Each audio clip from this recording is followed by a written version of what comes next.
Okay, so today we're looking at one specific group from someone's quest. Group 168. We are. And this group is...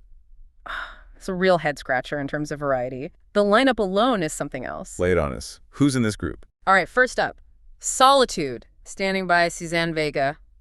Classic. Okay, yeah, folk rock icon. Then, quite a jump. Smells Like Children by Marilyn Manson. Whoa, okay. Ah. Total opposite end of the spectrum there. Totally. Third, we've got Urban Hymns by the Verve. Epic Britpop. Another massive one. Huge anthems. And finally, maybe the curveball. Straight No Chaser by Mr. Hudson from 2009. Mr. Hudson. Synth pop. Right, wow. This diverse doesn't quite cover it. Right. You've got folk, industrial noise, stadium rock, and sleek synth pop all duking it out. So our mission today is to figure out how on earth these 4 albums landed in their final spots. What won, what lost, and why. Exactly. What metrics ended up deciding the winners and losers here? Consistency, big hits, just sheer enjoyment. Let's unpack it. Okay, let's do it. Where do we start? Probably makes sense to start at the bottom, right? The one that got knocked out immediately. Yeah, the swift elimination. And in this group, that was Marilyn Manson, Smells Like Children. Dead last, 4th place. Ouch. Was it really that bad, according to the source? The assessment was pretty brutal. Described as a distorted, ugly misuse of sound waves. So, yeah, not pulling punches. Okay, harsh. But sometimes an album just doesn't click. Was it just the overall sound, or is there something specific? Filler tracks, maybe? Yeah. Those can kill an album in this kind of repeated listening scenario. You hit the nail on the head. It wasn't just the noise, it was the structure. The author pointed specifically to, quote, pointless non-music tracks. Ah, the dreaded filler. Like what? Skits. Yeah. Sound collages. Yeah, exactly. The prime example given was this 3-minute sampled recording. It was apparently a conversation between a telephone operator and a patient discussing their medication. 3 minutes of that in the middle of an album. Yep. When you're trying to get into a groove, listening over and over, that kind of thing is just jarring. Offers no real value, musically or otherwise. It's an instant turnoff for this kind of quest. Okay, that makes total sense. Annoying filler is definitely grounds for elimination in a listening tournament. But, I mean, this was early Manson, right? Were there any signs of the artist he'd become? Any potential in there? Oh, for sure. You can definitely hear the seeds being planted. Even though it ranked low overall, it does show those early provocative experiments. It hints at the industrial metal sound that really exploded on albums like Antichrist Superstar later on. It's the sparks of the future. Yeah, you get glimpses. Tracks like Kitty Grinder or the memorably titled Everlasting Cocksucker. They have that raw energy, that industrial edge. Right. Can't forget those titles. Provocation was always part of the package. Did any of the actual music stand out, though? Well, there was one track mentioned positively, or at least noted. The cover of the Eurythmics' Sweet Dreams Are Made of These. Ah, yeah, that became a huge hit for him later, didn't it? Or was this the version? This EP contained the version that became a hit single, yes. Yeah. And the source notes that Marilyn's characteristic snarly shriek really worked there. It gave the song this dark, kind of unsettling vibe. So a decent cover. A half-decent cover, as the source puts it. But ultimately, you know, when you put it up against the other 3 albums in this group, all really well-produced, strong records that early, raw experimentation just couldn't hold its own on overall quality. So Manson was out. Okay, Manson eliminated. Now it gets tricky. We're into the clash for 2nd and 3rd place. This sounds like where the real tough decisions happened. Absolutely. This was the core battle. Suzanne Vega's Solitude standing versus the Verve's Urban Hymns. Vega ended up 2nd, the Verve 3rd. And this was a clash of styles, but also philosophies, like consistency versus big moments. Exactly. It forced the author to really decide what they valued more in an album listening experience, especially over repeated listens. All right, let's talk Suzanne Vega first. Yeah. Solitude standing, getting 2nd place. What stood out? Her voice is instantly recognizable. Oh, yeah. The source describes it perfectly. Lovely, soft, with an almost fragile, warm, harmonious glow. It's just beautiful. And the music itself, it's folk rock, but really well put together, right? Exceptionally well crafted. It's not just simple strumming. The musicianship is top-notch.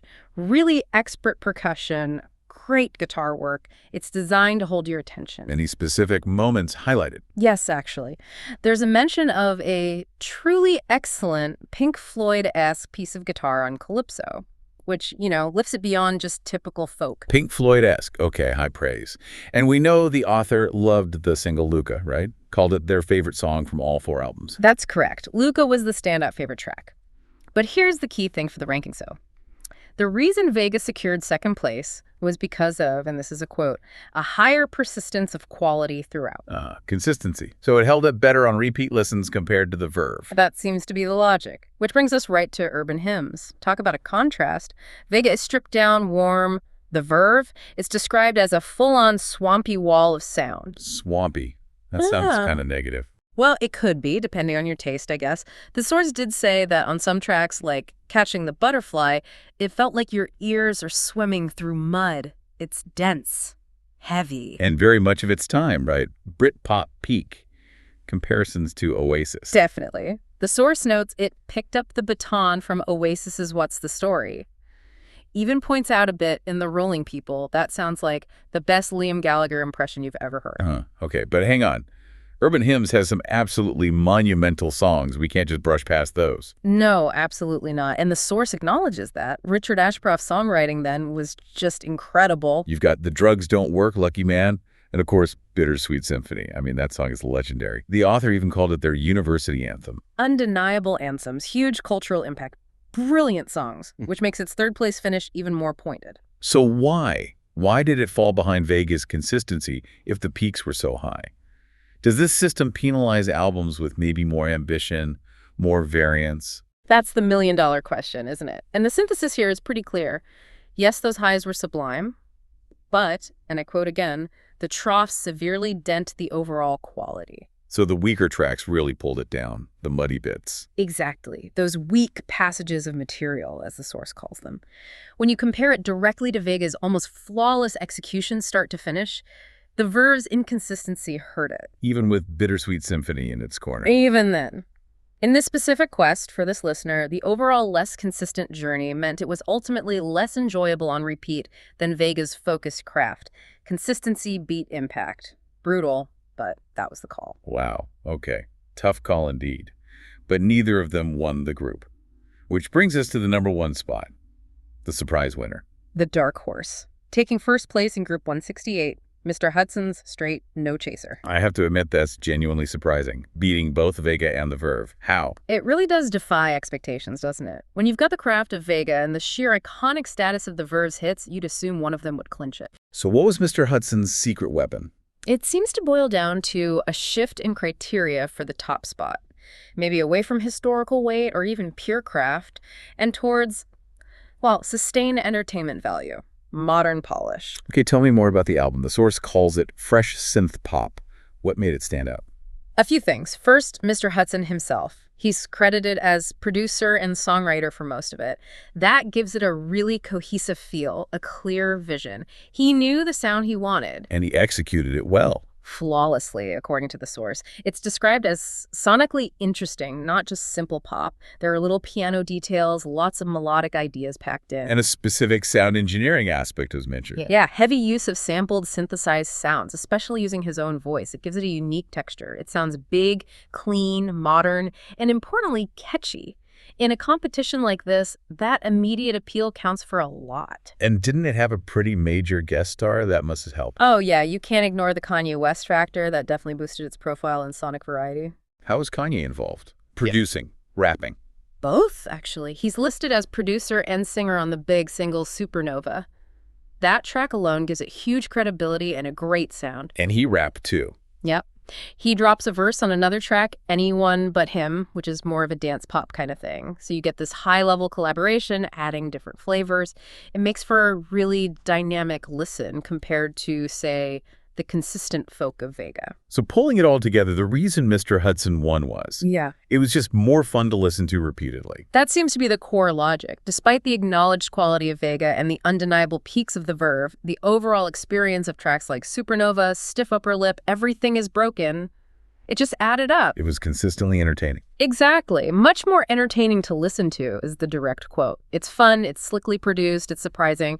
And in the album quest, sometimes that overall enjoyment factor is the ultimate decider. It secured first place. Okay, so let's recap the final standings for Group 168, because it's quite the result. Mr. Hudson's Straight No Chaser takes first. Suzanne Vega's Solitude standing comes in second. Both advance. Correct. And that means the Verve's Urban Hymns is out at third, and Marilyn Manson's Smells Like Children was fourth. It's fascinating how this whole album quest process forces you to really define why you like what you like. It's like accelerated self-discovery for your music taste. It really is. And what stands out here is how subjective those final calls are. Consistency versus big moments versus just pure modern entertainment. Right. The author literally had to set aside albums with songs they called their all-time favorite or a university anthem. Because the overall album experience, subjectively, didn't hold up as well under repeated scrutiny compared to the winner's polish and, well, fun factor. Mr. Hudson's album, while maybe not having the single defining anthem like Bittersweet Symphony or Luca, provided a more consistently enjoyable listen start to finish for this particular quest.